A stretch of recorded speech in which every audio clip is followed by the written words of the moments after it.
Ako 7 years. Hindi ako mag-mention ng pangalan. 7 years. Unang punta ko sa bahay nila. Kunyemas pag-awak ko ng cellphone niya, wait lang. Sabi niya, may i-delete lang ako. Alright.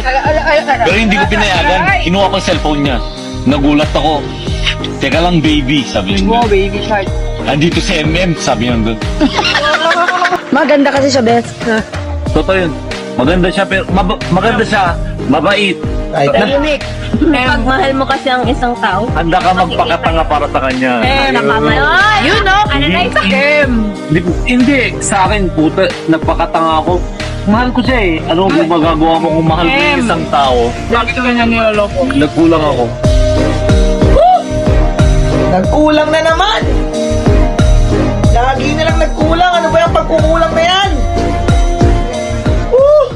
Bakit palagi na lang kapag naglolo ko, ang dahilan, nagkulang ka? Hindi ba pwedeng sabihin na, wala minahal ko na siya. Pahihirapan niyo pa yung taong mag-isip kung saan siya nagkulang o nagkamali. Kung saan ba siya sa'yo hindi naging sapat.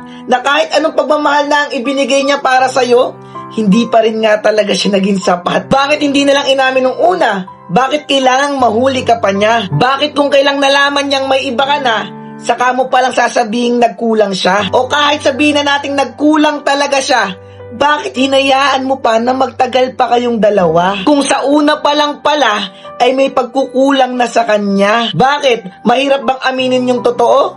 Na kailangan mo pang maghanap ng bago para ipamukha dun sa tao yung mga pagkukulang niya sa'yo? O baka kaya kasi nagkulang kasi hindi ka lang nakontento? Kasi masasabi mo bang may pagkukulang pa? Kung para sa'yo lahat ginagawa na niya? Kung ang dahilan naman ay pera, may mga pagkakataon talaga na mahirap yan makuha. Pero kung nasusumikap na yung partner mo at totoong mahal mo siya, kahit na malayo pa siya at nagtatrabaho pa siya, hindi mo masasabing nagkulang pa. Kasi sa ginagawa niya sa'yo, kung totoong nakaka-appreciate ka, malalaman mong napakapalad mo na pala. Pero hindi dahilan yung pagkukulang niya para ipagpalit mo siya. Hindi dahilan na nagkulang siya na nagloko ka habang kayo pa. Yang pagkukulang na yan, dahilanan na lang yan ng mga taong pabiktima. Ang saya-saya mo habang may niloloko ka. Tapos kapag nahuli ka niya, tigas na lang talaga ng mukha mong manumbat na para bang kasalanan niya pa na nagloko ka.